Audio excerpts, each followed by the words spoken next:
Alimento Diário, série Gênesis, o princípio. Volume 6, Deus pode contar com você? Autor, Pedro Dong. Semana 1, tema, Nimrod e o governo humano em oposição a Deus. Leitura bíblica desta terça-feira. Gênesis, capítulo 6, versículo 5 e capítulo 9, versículos 20, 21 e de 24 a 25. E Hebreus, capítulo 2, versículos 6 e 7. Versículo para ler com oração, Gênesis capítulo 6, versículo 3. Disse o Senhor, o meu espírito não agirá para sempre no homem, pois este é carnal, e os seus dias serão 120 anos.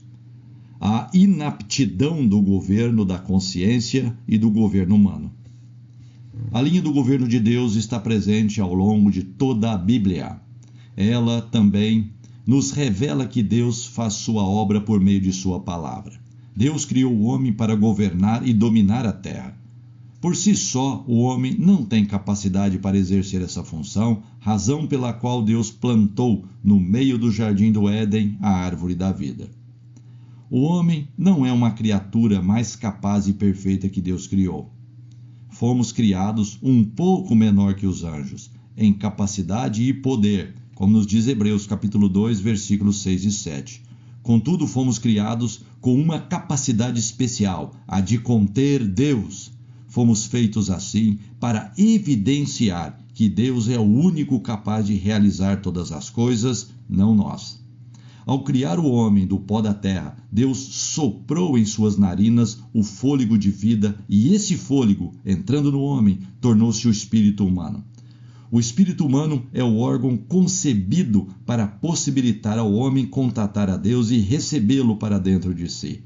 Deus é recebido por meio da palavra, passando a dominar nossa alma, governando nossa mente, emoção e vontade. Assim, por meio do próprio Deus, o homem sujeitaria e dominaria a terra, e o Senhor estabeleceria seu reino por meio dele. O inimigo de Deus, ciente disso, se dispôs a frustrar o plano de Deus. Antes que Adão recebesse a Deus por meio da árvore da vida, ele interveio e enganou Eva, induzindo-os a comer da árvore que Deus ordenara não comer, a árvore do conhecimento do bem e do mal. Assim, o homem morreu em seu espírito, perdeu sua função de contatar e receber a Deus para dentro de si, sendo arrastado para o reino das trevas de Satanás. Dessa forma, o pecado entrou no mundo e, pelo pecado, a morte. A morte, então, passou a todos, porque todos pecaram. Deus queria reinar sobre a terra, fazendo sua vida habitar no homem. Entretanto, no capítulo 3 de Gênesis, vemos que o homem foi enganado, caiu e o pecado entrou nele. Assim, Satanás é que começou a reinar sobre o homem, utilizando o pecado e a morte. Nessa situação, Deus ainda tentou preservar o homem mediante o governo da consciência, que é uma das funções do espírito humano, mas isso não impediu a multiplicação da maldade humana, como nos diz Gênesis capítulo 6, versículo 5. Por causa dessa maldade, Deus disse em Gênesis capítulo 6, versículo 3: O meu espírito não agirá para sempre no homem, pois este é carnal, e os seus dias serão 120 anos. Poucos entendem o que significa a expressão o meu espírito não agirá para sempre no homem. A palavra agir no original hebraico tem o sentido de contender. Isso nos mostra que o espírito humano perdeu a função de se conectar ao Espírito de Deus, que contendia com o homem por intermédio de sua consciência quando este praticava o mal. Esse era o governo da consciência, que Deus instituiu após a queda do homem.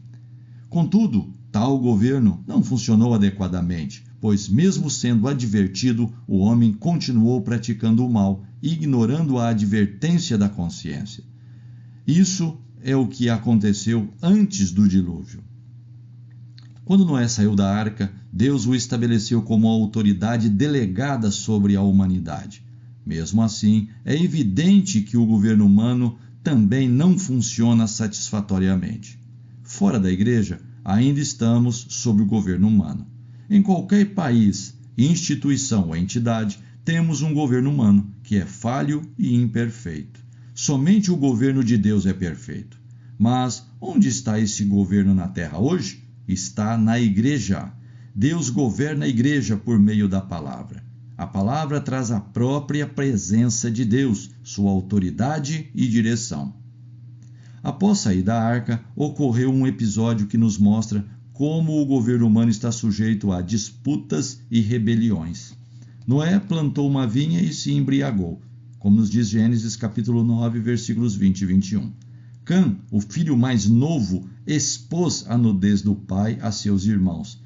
Por isso, seu filho Canaã foi amaldiçoado. Confira Gênesis capítulo 9, versículos 24 e 25. A atitude de Cã ao expor o pai, que era a autoridade designada por Deus, revela sua rebeldia. Quando expomos a falha de uma autoridade delegada por Deus, demonstramos que estamos insatisfeitos com ela e que não lhe queremos obedecer. Essa raiz de rebelião já estava há muito tempo dentro de Cã. Depois cresceu e se manifestou. Lembremos-nos de que temos o DNA do diabo, que foi o primeiro a se rebelar contra Deus. Portanto, é muito fácil cairmos no erro de resistir à autoridade estabelecida por Deus. Dentro de nós há a mesma natureza satânica que se rebelou contra Deus. Se cultivarmos o antagonismo em nosso coração, o sentimento de rebeldia e de descontentamento crescerá em nós e, no final, nos revoltaremos tão logo surja uma oportunidade. Para isso não acontecer, precisamos da lavagem de água pela palavra. A palavra profética nos lava e limpa de toda natureza pecaminosa, insatisfação, rebeldia. Infelizmente, Cã não lidou com isso e se rebelou contra o pai, permitindo que sua descendência fosse amaldiçoada.